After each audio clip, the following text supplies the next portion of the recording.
The Son of the Mountains laughed at her woes and continued to treat her kindly. After a few days the girl went up to the boy when he was milking and asked if she might help him. She next undertook to make the fire under the kettle, in which the reindeer meat was to be cooked, then to carry water and to make cheese. So the time passed pleasantly. The weather was mild and food was easily procured. Together they set snares for game, fished for salmon trout in the rapids, and picked cloudberries in the swamp.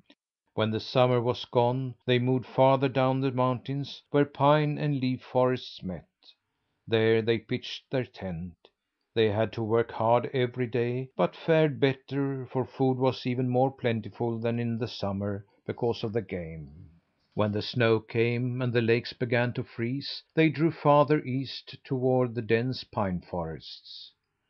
As soon as the tent was up, the winter's work began. The boy taught the girl to make twine from reindeer sinews, to treat skins, to make shoes and clothing of hides, to make combs and tools of reindeer horn, to travel on skis, and to drive a sledge drawn by reindeer.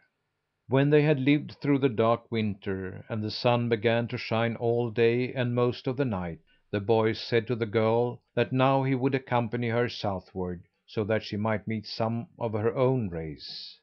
Then the girl looked at him astonished. "Why do you want to send me away?" she asked. "Do you long to be alone with your reindeer?" "I thought that you were the one that longed to get away," said the boy. "I have lived the life of the Summer folk almost a year now," replied the girl. "I can't return to my people and live the shut in life after having wandered freely on mountains and in forests. Don't drive me away, but let me stay here. Your way of living is better than ours." The girl stayed with the boy for the rest of her life, and never again did she long for the valleys.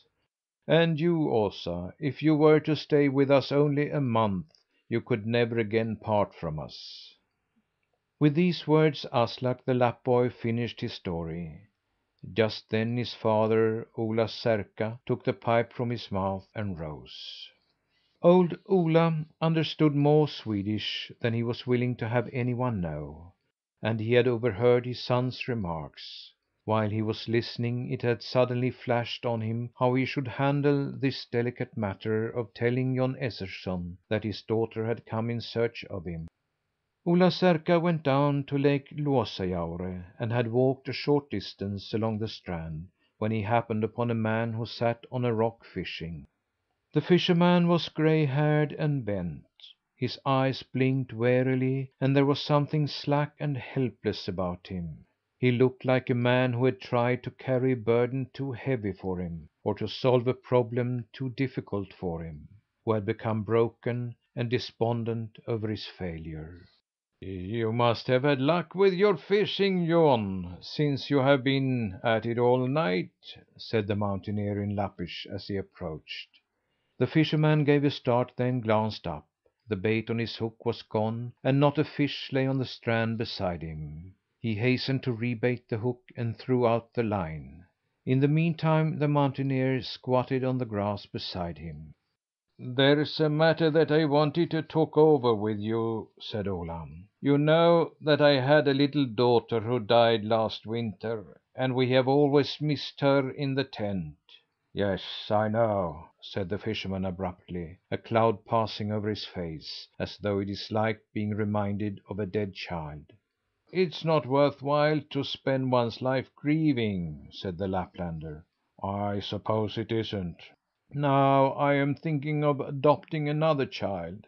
Don't you think it would be a good idea?" "That depends on the child, Ola." "I will tell you what I know of the girl," said Ola. Then he told the fisherman that around midsummer time two strange children, a boy and a girl, had come to the mines to look for their father, but as their father was away, they had stayed to await his return. While there, the boy had been killed by a blast of rock. Thereupon Ola gave a beautiful description of how brave the little girl had been, and how she had won the admiration and sympathy of everyone. "Is that the girl you want to take into your tent?" asked the fisherman. "Yes. returned the Lapp. "When we heard her story, we were all deeply touched and said among ourselves that so good a sister would also make a good daughter, and we hoped that she would come to us." The fisherman sat quietly thinking a moment. It was plain that he continued the conversation only to please his friend the Lapp. "I presume the girl is one of your race?" "No," said Ola. "She doesn't belong to the Summer folk."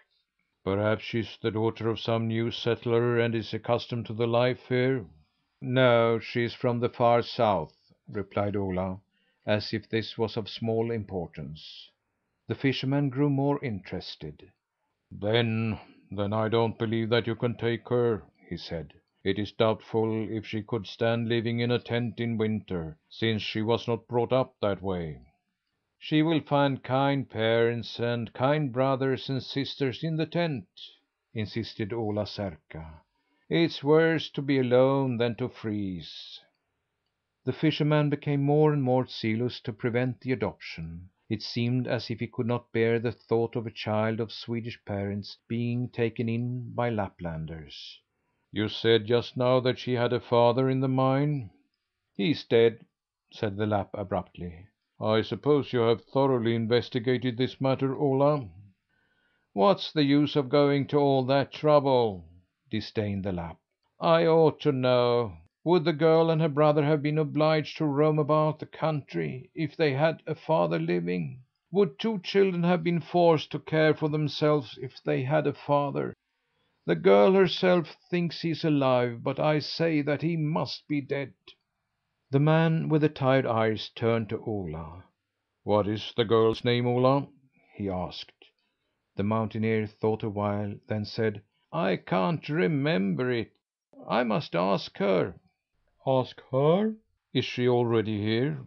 "She's down at the camp." "What, Ola? Have you taken her in before knowing her father's wishes?" "What do I care for her father? If he isn't dead, he's probably the kind of man who cares nothing for his child. He may be glad to have another take her in hand." The fisherman threw down his rod and rose with an alertness in his movements that bespoke new life. "I don't think her father can be like other folk," continued the mountaineer. "I dare say he's a man who is haunted by gloomy foreboding and therefore cannot work steadily. What kind of father would that be for the girl?" While Ola was talking, the fisherman started up the strand. "Where are you going?" queried the Lapp. "I'm going to have a look at your foster daughter, Ola." "Good!" said the Lapp. "Come along and meet her. I think you shall say that she will be a good daughter to me." The Swede rushed on so rapidly that the Laplander could hardly keep pace with him.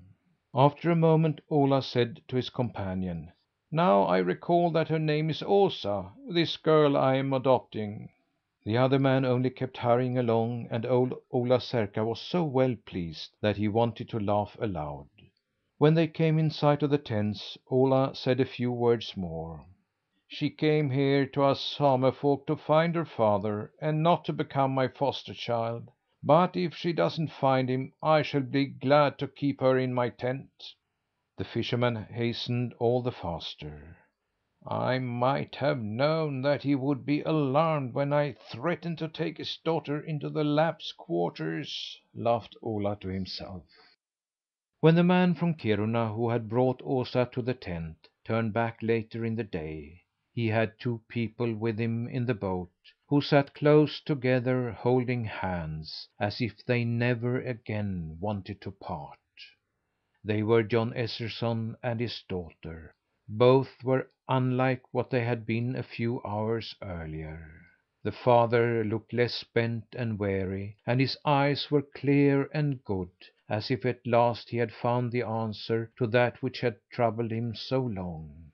Osa, the goose girl, did not glance longingly about, for she had found some one to care for her, and now she could be a child again. End of With the Lapplanders, read by Lars Rolander.